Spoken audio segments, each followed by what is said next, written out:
사실 구체적으로 말씀드리기 애매하긴 해요. 불법 사무장 펌에 의뢰하셨다가 피해를 당하셔가지고 오시는 분들도 꽤 많고, 특히 그 전부터 계속 저한테 문의를 주시는 분들 보면은 이런 분들 되게 많아요. 그런 의뢰인분들이 많이 다시 찾아오시나요, 변호사님을? 되게 많습니다. 다른 로펌에서 진행하시다가 저한테 문의하시는 분들 진짜 많아요. 그래서 뭐가 문제지? 라고 제가 생각을 해봤더니 공통점이 다 하나씩 있습니다. 직원분하고 진행을 하시면서 관련돼 가지고 뭐 문의하고 싶다, 아니면 관련돼 있는 형사건이나 민사건이 발생됐다, 문의하고 싶다라고 했는데 변호사님 연락이 안 됩니다. 제가 그래서 여쭤봐요. 그러면은 사건 의뢰하실 때 변호사님 뭐 상담하시지 않으셨냐? 그때도 상담 안 하셨대요. 그러니까 사무장님하고 수임을 하시고 사건 진행은 사무장님이 아닌 다른 이제 직원분하고 사건을 진행하셨는데 중간중간에 이제 물어보고 싶다거나 변수가 생기겠죠. 법률적인 변수가 모든 사건 다 하나씩 있어요. 그게 궁금해가지고 사무장님을 여쭤보시면 사무장님은 잘 모르시고 직원분도 모르시고, 그래서 그런 변호사님하고 통화 가능해요. 변호사님 통화는 안 되고, 그런 상황이 이제 많아지는 거죠. 개인 도산 사건 같은 경우는 솔직히 말씀드리면 대부분의 로펌이 그렇습니다. 대부분의 로펌이 변호사님 연락 안 돼요. 뭐 바쁘시다 뭐 이런 식으로 피하고 막 전화가 안 되고, 그게 비정상인데 그게 완전 실무를 굳어버린 거죠. 불법 사무장 펌이라고 하는데, 불법 사무장 펌은 사실상 법률 사무를 변호사가 아니고 사무장이나 아니면 비자격자가 하는 거거든요. 그런 것들을 보통 어떻게 되냐면은 사무장들이 변호사의 자격증을 돈을 주고 명을 대여해서 자기들이 다 해요. 변호사는 이름만 있고 연락이 아예 안 되는 거고 존재하지도 않을 수도 있어요. 그게 가장 명확한 불법 사무장 펌이라고 볼 수 있고요. 근데 옛날에는 그런 불법 사무장 펌들이 구별이 쉬웠어요. 왜냐면은 변호사는 진짜 명의만 있고 나머지는 다 사무장이 했거든요. 근데 지금은 변호사가 직접 진행하는 로펌이라고 광고가 되는데 실질은 다 사무장이 하는 그런 로펌도 상당히 많아졌습니다. 이런 경우도 있어요. 어떤 변호사님을 홍보를 해요. 홍보를 하고 광고를 하는데 그 변호사님 전문 분야 개인 도산이나 없어요. 형사 전문 이런 분들도 있어요. 그 변호사의 각각 전문 분야가 있는데 도산법에 대한 전문 분야는 관련 사건을 40건 이상 해봐야 돼요. 그러면은 변호사가 40건 이상 했으면은 그 사건에 대해 다 알 수밖에 없어요. 한두 건만 해봐도 그 사건에 대해 자세히 알거든요. 근데 변호사님이 상담을 하는데 아무 말도 못 하신다, 전혀 모르는 것 같다, 그러면은 문제가 있는 거죠. 내가 피해를 입었다라는 걸 어떻게 알 수 있을지. 의뢰인분이 보통 기각돼 갖고 오시거나 아니면은 제가 건보도 딱 검색했는데 그 절차 진행되는 내용이 있어요. 진행 내용만 봐도 이상한 부분이 있습니다. 아, 이거 지금 절차 진행 안 되고 있다라는 걸 판단할 수 있는데, 전혀 다른 로펌에서 진행하지 않으시는 분들 있잖아요. 그런 분들한테는 제가 이 사건을 책임지고 끌고 갈 수 있으니까 제 소신대로 말씀을 드리는데, 다른 변호사님 뭐 사건 진행하시다가 오시는 이제 저한테 문의하시는 분들이 있어요. 그런 분들한테는 제가 어디까지 말씀드려야 되고 어디까지는 기존 로펌하고 협의를 하셔야 되는지 이게 되게 애매해요. 그래서 제가 찾아보거든요. 그러면 어떤 로펌인지 찾아보는데 그 로펌의 변호사님 이름이 있어요. 누구 법률사무소 이렇게 있어요. 그럼 제가 그러면은 그 변호사님이 계시는데 그분의 말을 무시하고 상담을 드릴 수가 없습니다. 그러면 이 로펌은 지금 어떤 변호사님 사건을 진행하고 계시니까 그분한테 먼저 여쭤보셔야 됩니다 라고 말씀을 드려요. 그럼 다 똑같아요. 연락이 안 돼요.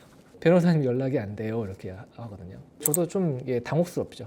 그런 로펌인지 아닌지에 대한 알 수 있는 포인트가 뭐가 있을지가 궁금합니다.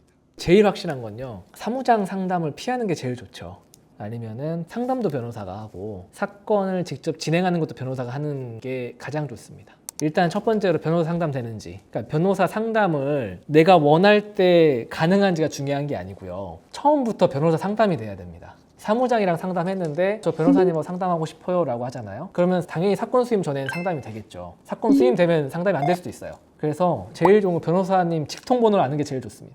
그리고 변호사 상담하셨을 때 그 담당 변호사님이 사건에 대해서 구체적으로 잘 알고 계셔야 돼요. 그리고 잘 알고 계시는 분이 사건을 끝까지 끌고 가셔야 됩니다. 이렇게 말씀하시면 돼요. 저 변호사님하고 상담하고 싶습니다 라고 하고 변호사님하고 상담을 하시는데 절대 거기에 상담 사무장이 있으면 안 돼요. 변호사님하고 독대가 가능해야 돼요. 변호사님과 독대를 하신 다음에 변호사님한테 개인 도산 사건에 대해서 구체적으로 여쭤보시면은 그러면 알 수 있습니다.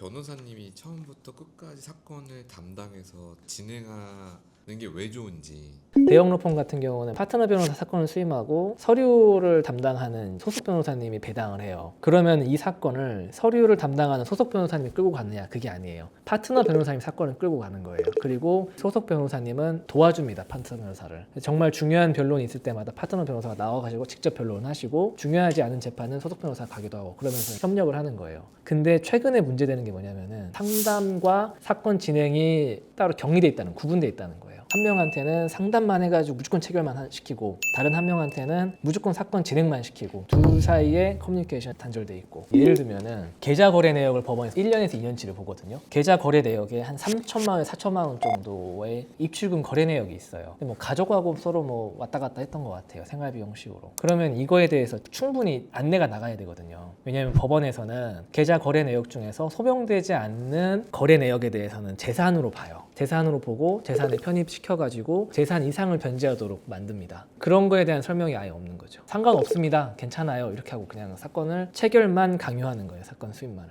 이런 게 사실 문제죠. 그래서 변호사가 1차적인 단계부터 상담을 하게 되면은 책임 소재가 분명하죠. 그리고 의뢰인에게 거짓 없이 솔직하게 말씀드릴 수 있어요. 상담 단계에서부터. 그 두 개라고 보시면 될 것 같아요. 실제 댓글에 이거는 신청 사건인데 뭐 이렇게까지 설명을 해? 이렇게 하거든요. 개인회생을 할 때 그 서류 제출하고 이만큼 되는 아주 사소한 부분 있잖아요. 그 부분이 정형화되어 있기 때문에 쉬워 보이는 거예요. 이거는 신청 사건이고 법원에 그냥 서류만 제출하면 다 끝나는 사건인데 굳이 뭐 변호사님까지 뭐 하셔야 될 필요가 있어, 이런 의뢰인분도 있었어요. 근데 개인 도산, 특히 회생이나 파산은 그 사람 인생이 달린 거예요. 신청이기 때문에 간단하다 이렇게 보시면 안 됩니다. 그 사람의 인생을 구제해 준다는 생각으로 사건을 진행을 해야 되는 거고요. 그리고 사건 자체도 되게 어렵습니다. 한 사람이 최소 1년에서 최대 5년, 법으로는 10년까지 볼 수 있어요. 10년 동안 생활하면서 모든 행위에 대해서 평가를 받는 거거든요. 그리고 나서 이 도산이라는 거는 다 알아야 돼요. 우리가 법을 이제 크게 분류를 하면은 실체법과 절차법으로 집행법으로 나뉘는데 이 모든 실체법과 절차법 그리고 집행법까지 다 마스터하고 나서 마지막에 모이는 게 도산법이에요. 예를 들면은 최근 성공 사례가 있어요. 서울회생법원의 사무준칙에 의하면은 부양가족으로 인정되는 대상은 이런 경우